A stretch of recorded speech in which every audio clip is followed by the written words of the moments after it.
नमस्कार जोहार, स्वागत करता हूं आप सभी का आपके अपने YouTube चैनल आज़ाद जेपीएससी अकेडमी पर। आज मैं आप सभी के लिए लाया हूं प्रीवियस ईयर क्वेश्चन बैंक। यह कोई क्यूबी क्वेश्चन बैंक है। देखिए, जो एग्जाम आपका जेएसएससी का हुआ था, यानी संयुक्त स्नातक स्तरीय प्रतियोगिता प्रारंभिक परीक्षा 21/8/2016 को संपन्न हुआ था, उसी का है। जेएसएससी सीजीएल 2015 में निकला हुआ था, है ना। देखिए, एक चीज़ बता देता हूँ, 2012 में पहली बार एग्ज़ाम्स हुआ था और वो सफलतापूर्वक उसके लोग ज्वाइनिंग भी कर लिए। 2015 में नोटिफिकेशन आया, पीटी एग्ज़ाम हुआ, मेंस का डेट आया, बट वो रद्द हो गया। यही एग्जामिनेशन 2019 में आया, नोटिफिकेशन निकला, फॉर्म भराया, बाद में रद्द हो गया। फिर अब 2021 में निकला है, जिसका फॉर्म 2022 में भरा गया है। देखिए, यहाँ पे मैं क्वेश्चन बैंक दिखाऊंगा, इससे क्या आपको फ़ायदा मिलेगा। देखिए, सबसे पहली बात कि जो आपका सिलेबस है उसके अकॉर्डिंग क्वेश्चन कैसे पूछे गए हैं वो आपको जानकारी मिल जाएगी। तो यह है जीएस का आज का क्वेश्चन बैंक, जीएस का ये पार्ट 1 है आपका, ये पार्ट 1 है। अब यहाँ पे ध्यान दीजिएगा, जीएस में प्रश्न पूछे जाते हैं 30, अंक कितने मिलते हैं 90। तो 90 नंबर के लिए है, इसको हल्के में नहीं लेना है। जीएस में जो सिलेबस 2015 में था वही आपका 2021 में भी है। और ध्यान रहे कि जीएस में जो 30 प्रश्न पूछे जाएंगे उसमें पार्ट वाइज बांटे गए। जैसे आपका बात करूँ मैं, यही राजधानी मुद्रा, इसमें 2-3 क्वेश्चन पूछे जाते हैं, पूछे ही गए हैं। यहाँ से आपको एक आकलन लग जाएगा कि आने वाले एग्जाम्स में जो 2022 में एग्जाम होगा आपका सीजीएल का, उसमें जीएस के कैसे प्रश्न पूछे जाएंगे। तो ये है सीरीज 1 यानी पार्ट 1। अगर ये पार्ट आपको बहुत अच्छा लगे तो कमेंट जरूर करिएगा, ताकि मैं आने वाले टाइम में इसी तरह झारखंड का, रीजनिंग का, मैथ का, साइंस का, कंप्यूटर का सारा पार्ट ला के प्रीवियस ईयर क्वेश्चन बैंक दिखाऊं और उसका डिस्कशन भी करा दूं, ताकि आपको आने वाले एग्जाम्स में बहुत सहायता मिलेगा।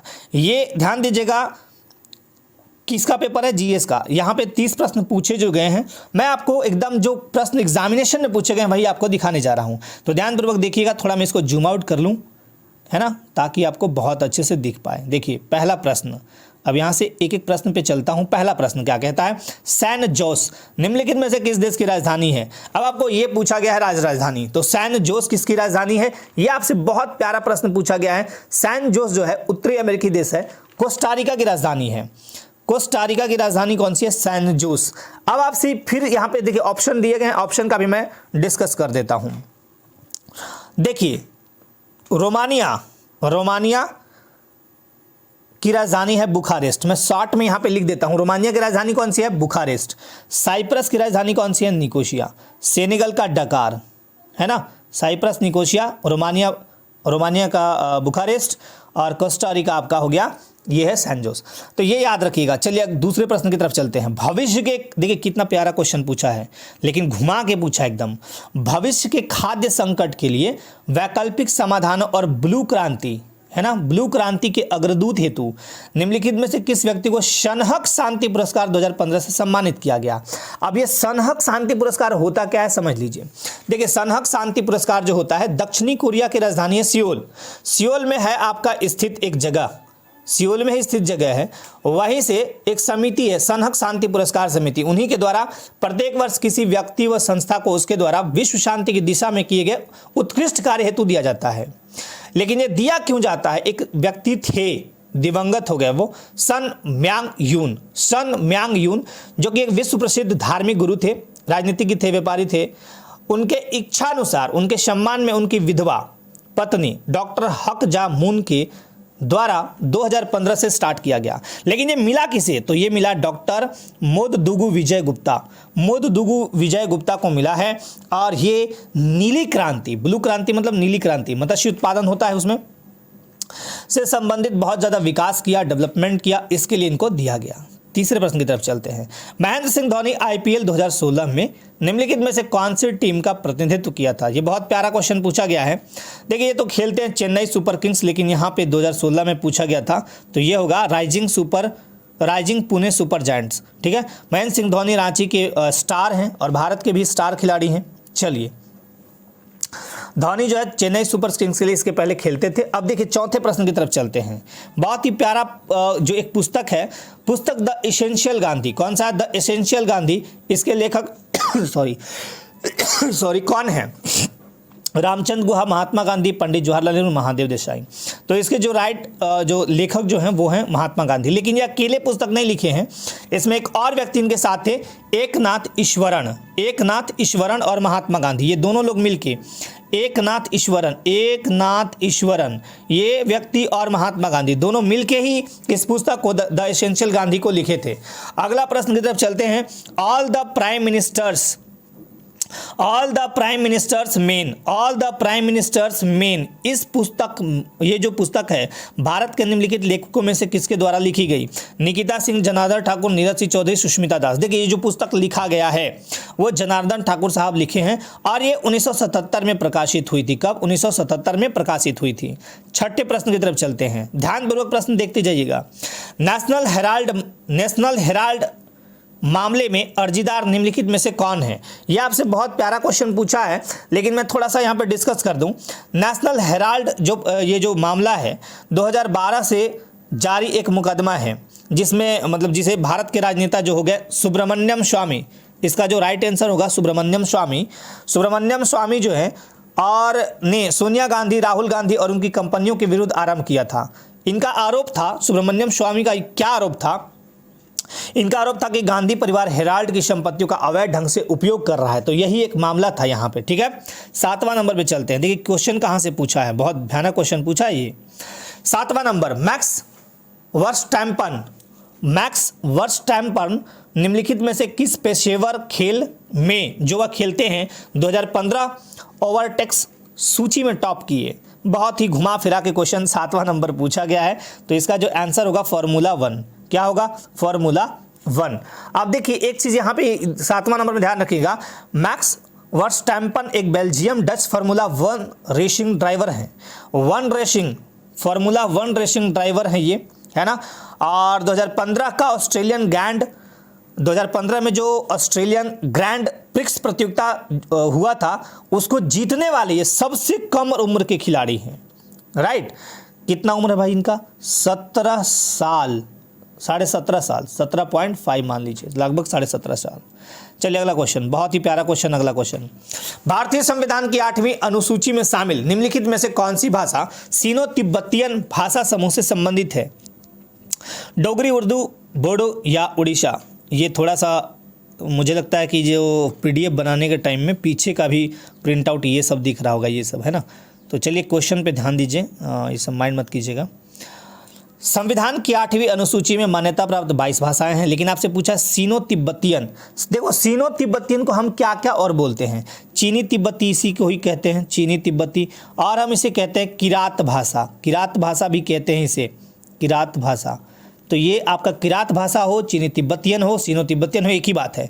इसमें आते हैं 2 भाषा, एक तो है बोडो, तो आंसर क्या हो जाएगा? बोडो। और दूसरा आता है मणिपुरी। ये दोनों याद रखिएगा कि सिनो तिब्बतियन भाषा समूह में आता है चीनी तिब्बती या सिनो तिब्बतियन या किरात भाषा में जो आता है वो 2 आते हैं, बोडो और मणिपुरी। 9वां प्रश्न की तरफ चलते हैं। निम्नलिखित में से किस भारतीय अमेरिकी शिक्षक को गणित, विद्या और विज्ञान शिक्षण में उत्कृष्टता के लिए बराक ओबामा द्वारा राष्ट्रपति पुरस्कार के लिए नामित किया गया? बहुत ही शानदार प्रश्न पूछा गया है और इसका जो शानदार उत्तर होगा वो होगा दर्शन जैन को, ठीक है। अब 10वें प्रश्न की तरफ चलते हैं। 10वां प्रश्न ये रहा। चलिए, खासी पूर्वोत्तर भारत के निम्नलिखित राज्यों में से किसकी राजभाषा है? खासी पूछा है। तो देखो खासी है मेघालय की। मेघालय में आपका और चलता है गारो भाषा, इंग्लिश भाषा, इंग्लिश भी मेघालय की भाषा है। और कौन सा चलता है? तो खासी। एक बात और मैं बता देता हूँ, मेघालय में आपका ना गारो, खासी और जयंतिया, मैं इसको शॉर्ट में लिखता हूँ यहाँ पे, गारो, खासी और जयंतिया नामक पहाड़ियाँ भी हैं। तो गारो, खासी, जयंतिया और गारो, खासी और इंग्लिश ये भाषा है मेघालय। मणिपुर में कौन सा भाषा चलता है? तो मणिपुरी। असम में कौन सा चलता है? असमिया। त्रिपुरा में बांग्ला चलता है और डोकबोरक चलता है। डोकबोरक और बांग्ला त्रिपुरा में चलता है। चलिए अगले प्रश्न की तरफ चलते हैं। 11वां नंबर कहता है निम्नलिखित में वह भाषा कौन सी है जो कभी कभी अरबी लिपि के संशोधित संस्करण में लिखी जाती थी? आप सभी को पता है कि आपके सिलेबस में लिपि भी पढ़ना है, ठीक। तो ये आपसे पूछा है कि कभी कभी अरबी लिपि के संशोधित संस्करण में लिखी जाती थी, वह कौन सी भाषा है? तो देखो इनका जो आंसर होगा वो होगा सिंधी। सिंधी होगा। लेकिन मराठी और गुजराती ये है देवनागरी भाषा में लिखी जाती है, देवनागरी, ठीक है, देवनागरी। और तमिल का चलेगा ब्राह्मी। ब्राह्मी लिपि हमारी सबसे पुरानी लिपि और इसी लिपि के फलस्वरूप कई सारी लिपियों का जन्म हुआ है। The girl on the train एक पुस्तक है, मतलब एक उपन्यास है। The girl on the train एक थ्रिलर उपन्यास है, मनोवैज्ञानिक थ्रिलर उपन्यास के लेखक निम्नलिखित में से कौन से हैं? तो आपको पुस्तक भी पढ़ने हैं, है ना। तो ये है 2015-16 में ये आया था उपन्यास और बहुत ही फेमस रहा। इसके लेखक जो है पाउला हॉकिंस। ये प्रश्न पूछे गए हैं, याद रखिएगा। पोलैंड की राजधानी कौन सी है? वारसा। बहुत ही शानदार प्रश्न पूछा गया था। पोलैंड की राजधानी कौन सी है? वारसा। पुर्तगाल की राजधानी कौन सी है? पुर्तगाल की, तो पुर्तगाल की राजधानी है लिस्बन। पुर्तगाल की राजधानी कौन सी है? लिस्बन। ये वाला किसकी राजधानी है? तो पापुआ न्यूगिनी की। Papua New Guinea, Papua New Guinea, Papua New Guinea की राजधानी कौन सा है? Port Moresby. अब देखिए आगे, निम्नलिखित में से किसे सितंबर 2016 में रोमन कैथोलिक चर्च में संत की उपाधि से विभूषित किया जाएगा? ये पहले ही न्यूज में आ गया था और ये बहुत ही फेमस व्यक्तित्व हैं, मदर टेरेसा। कौन है? Mother Teresa. इनको उपाधि कब मिल गई थी? तो 15 मार्च 2016 को, 15 मार्च 2016 को उपाधि मिल गई थी और बाद में इनको विभूषित किया गया था। चलिए, बोस्निया और हर्जेगोविना की राजधानी निम्नलिखित में से कौन सी है? बहुत ही फेमस प्रश्न। और इसी का जो राजधानी है यानी बोस्निया और हर्जेगोविना की राजधानी सराजेवो। यहाँ सराजेवो लिखा है, सराजेवो कर लीजिएगा। सराजेवो बहुत ही फेमस रहा है। सराजेवो, सराजेवो फेमस इसलिए रहा कि देखिए 28 जून 1914 को सराजेवो में ही फ्रांस फर्डिनेंड की हत्या की थी और यही हमारा फर्स्ट वर्ल्ड वार का कारण बना था। फर्स्ट जो वर्ल्ड वार हुआ था उसका कारण क्या बना था? एक जो राजकुमार थे फ्रांस फर्डिनेंड, इनका हत्या सराजेवो में ही किया गया था। तो सराजेवो इसका राइट आंसर होगा। निम्नलिखित में से कौन से भारतीय क्रिकेटर को Marylebone cricket club MCC की आजीवन सदस्यता से सम्मानित किया गया है? यह आपसे पूछा गया है। क्रिकेट से बहुत प्यारे प्यारे क्वेश्चन पूछ रहे हैं ना। ये आंसर जो होगा वो होगा सौरभ गांगुली, है ना, सौरभ गांगुली, बंगाल टाइगर। 17 नंबर रॉबिन सिंह, ये भी खिलाड़ी हैं। 2015 इंडियन सुपर फुटबॉल लीग में निम्नलिखित में से किस टीम के लिए खेले थे? Delhi dynamos FC. इसका जो आंसर होगा वो होगा 17 का जो आंसर होगा वो होगा C, Pune city FC. Pune city FC से ये खेले थे, है ना। चलिए, 1 जनवरी 2016 की स्थिति के अनुसार देखिए क्वेश्चन कितना शानदार तरीके से पूछा है। भारत में कितने उच्च न्यायालय हैं ये पूछा गया है 1 जनवरी 2016 के अनुसार। तो ये जो सही आंसर होगा वो होगा 24। और अगर वर्तमान टाइम की बात करें तो अभी है 25 हाई कोर्ट हमारे पूरे भारत में, 25 हाई कोर्ट, 25वां अमरावती। अगला है 19वां नंबर नीति आयोग के अध्यक्ष। नीति आयोग के अध्यक्ष निम्नलिखित में से कौन है? नीति आयोग आप सभी जानते हैं, इनका नीति का फुल फॉर्म होता है national institution for transforming India, यानी राष्ट्रीय भारत परिवर्तन संस्थान। इसके अध्यक्ष पदेन अध्यक्ष होते हैं पीएम, प्रधानमंत्री। और इसमें अंशकालिक सदस्य भी होते हैं, पूर्णकालिक सदस्य भी होते हैं, सच गृह मंत्री जैसे हो गए, जैसे आपके रेल मंत्री हो गए, ये सब इनमें होते हैं। चलिए, नीति आयोग क्या है? योजना आयोग के स्थान पे ही नीति आयोग आई थी 2015 में। अब अगले प्रश्न की तरफ चलते हैं। देखिए 19 तक हो गया था ना, अब 20वां प्रश्न की तरफ चलते हैं। 20 प्रश्न क्या कहता है?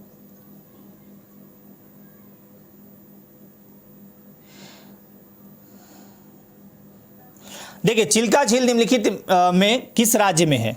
चिल्का झील पूछा गया है कि किस राज्य में है। चिल्का झील बताना है। बहुत प्यारा क्वेश्चन, बहुत सिंपल क्वेश्चन है। चिल्का झील किस राज्य में है? चिल्का झील आप सभी को पता है कि उड़ीसा में है, राइट। लेकिन आपसे पूछ दे कि चिल्का झील किस प्रकार का झील है, तो आप कहेंगे लैगून झील है। मैं बताता हूँ लैगून झील क्या होता है। अनूप झील है, लैगून या अनूप, या इसी को हम कहते हैं पश्च जल झील, पश्च जल झील, ठीक। तो लैगून झील, अनूप झील। देखो जैसे मान लिया जाए ये है समुद्र, एक मिनट मैं इधर समझा देता हूँ, इसको मैं मिटा देता हूँ पहले। ये तो सी हो गया आंसर, अब इसको मैं मिटा लेता हूँ थोड़ा, अब यहाँ पे समझाता हूँ। जैसे मान लीजिए ये है हमारा भारत, सॉरी उल्टा बन गया, यहाँ पे उड़ीसा। अब ये इधर समुद्र है, इधर बंगाल की खाड़ी है, बंगाल की खाड़ी है। ये कुछ इस प्रकार से रहेगा, ऐसे, ऐसे, मतलब ये पानी अंदर आएगा और अंदर ही रहेगा, कहीं निकलेगा नहीं, तो इसी को बोलते हैं पश्च जल, मतलब जल को पीछे धकेलो, पश्च जल, या इसी को बोलते हैं लैगून या नूप झील। तो ये हमारा उड़ीसा में दिखेगा मैप में कुछ इसी तरह का है, राइट। तो 21 नंबर पे चलते हैं हम लोग। भारत का संविधान मूल रूप से कितने भागों में विभाजित था? ये भाग पूछा है, कितने भागों में विभाजित था, तो ये 22 भाग। अब भाग तो पूछ दिया कि 22 है, यानी पार्ट 22 है। आर्टिकल कितने थे जब बन के तैयार हुआ था संविधान? 26 नवंबर 1949 को संविधान बनकर तैयार हुआ था और 2 महीने, ठीक 2 महीने बाद 26 जनवरी 1950 को हमारा संविधान लागू हुआ था। भाग थे 22, आर्टिकल था 395 और शेड्यूल यानी अनुसूची थे 8। ठीक है, चलिए देखिए, 5वीं पंचवर्षीय योजना के निम्नलिखित में से कौन से 2 केंद्रित उद्देश्य थे, ये आपको बताने हैं। 5वीं पंचवर्षीय योजना जिसका कार्यकाल 1974 में स्टार्ट होता है ना, 78 तक चलता है, 1974 टू 78 चलता है। तो इसका जो 2 केंद्रित उद्देश्य था, पहला गरीबी उन्मूलन, गरीबी हटाओ का नारा भी दिया गया था, और आत्मनिर्भरता की प्राप्ति। भारत में पहले बहुत ज़्यादा गरीबी थी। 23 नंबर पे चलते हैं। विश्व की सबसे शक्तिशाली टेलीस्कोप ALMA, पहले मैं ALM का फुल फॉर्म बता देता हूँ। ALMA इसका फुल फॉर्म क्या होता है? Atacama large millimetre array, Atacama large millimetre array, Atacama large millimetre array. ये कहाँ स्थापित की गई थी? तो देखिए, ये चिली का जो है ना आटाकामा रेगिस्तान, यहाँ पे। 24 नंबर पे आते हैं। वे इकलौते भारतीय खिलाड़ी कौन है? वे इकलौते भारतीय खिलाड़ी कौन है जिनका नाम 2015 में जारी की गई फोर्ब्स पत्रिका के विश्व में 100 सबसे ज़्यादा वेतन पाने वाले खिलाड़ियों में शामिल है? यह आपसे पूछा गया है। वे इकलौते भारतीय खिलाड़ी कौन है जिनका नाम 2015 में जारी की गई फोर्ब्स पत्रिका के विश्व में 100 सबसे ज़्यादा वेतन पाने वाले खिलाड़ियों में शामिल है? 24 नंबर का जो उत्तर होगा वो होगा MSD यानी महेंद्र सिंह धोनी। इसका क्या होगा? और ये आपसे अगर रैंक पूछेगा, बाय द वे रैंक पूछता है, तो रैंक कौन सा है? रैंक होगा 23वां। रैंक कौन सा होगा? 23वां। आज का देखिए 25वां प्रश्न। बसंत पंचमी का त्योहार किस मौसम के आगमन का अग्रदूत माना जाता है? अब 25 नंबर में जो क्वेश्चन पूछा गया है, ये तो ऑब्वियस सी बात है, इसका जो आंसर होगा वो वसंत होगा। लेकिन अगर आपसे ये पूछ दिया जाए कि वसंत पंचमी जो है मनाते कब हैं, तो ये है माघ शुक्ल की पंचमी तिथि को, राइट। 26वें प्रश्न में चलते हैं। निम्नलिखित में से किस सेवा को AWCS में प्रदत्त नहीं किया जाता है? AWCS होता क्या है, ये आप देख लीजिए। AWCS जो होता है वो होता है एक तरह से जिला स्तरीय जो खेल प्रतियोगिता होता है, सेवा आंगनबाड़ी सेंटर, उसको बोलते हैं हम। और ये नहीं किया जाता है पूछा है, तो आपका जो इसमें 26 का आंसर बनेगा वो होगा जिला स्तरीय खेल प्रतियोगिता। इसमें प्रदत्त नहीं है, सॉरी AWCS जो है ना, जो प्रदत्त नहीं है, माफ़ कीजिएगा, इसका फुल फॉर्म नहीं है ये, AWCS का फुल फॉर्म नहीं है। माफ़ कीजिएगा, पहले मैं एक बार फिर से रिपीट कर देता हूँ, 1 मिनट, एक बार रिपीट कर देता हूँ मैं, ताकि आपको, हाँ ये देखिए, निम्न में से किस सेवा को AWCS में प्रदत्त नहीं किया जाता है? तो इसका जो सही आंसर होगा जिला स्तरीय खेल प्रतियोगिता।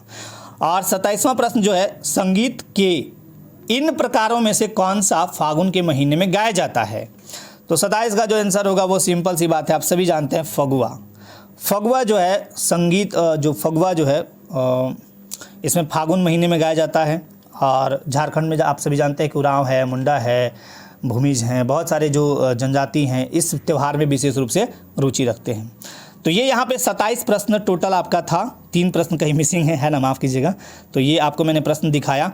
अगर आपको इसका PDF चाहिए तो आप टेलीग्राम चैनल पे जुड़ जाइएगा। टेलीग्राम चैनल बना है आज़ाद JPSC अकेडमी के नाम से, आज़ाद JPSC अकेडमी के नाम से ही बना है, तो यहाँ पे जुड़ सकते हैं आप, आज़ाद JPSC अकेडमी, है ना। और बाकी आपको कमेंट जरूर करने हैं। ये पहला पार्ट था, पार्ट 1 था, इसका पार्ट 2, पार्ट 3 आगे भी चाहिए, मतलब प्रीवियस ईयर क्वेश्चन बैंक चाहिए, तो आप कमेंट जरूर कीजिएगा। आपके कमेंट सादर आमंत्रित है। तो आज के लिए आप सबको धन्यवाद। जय हिंद।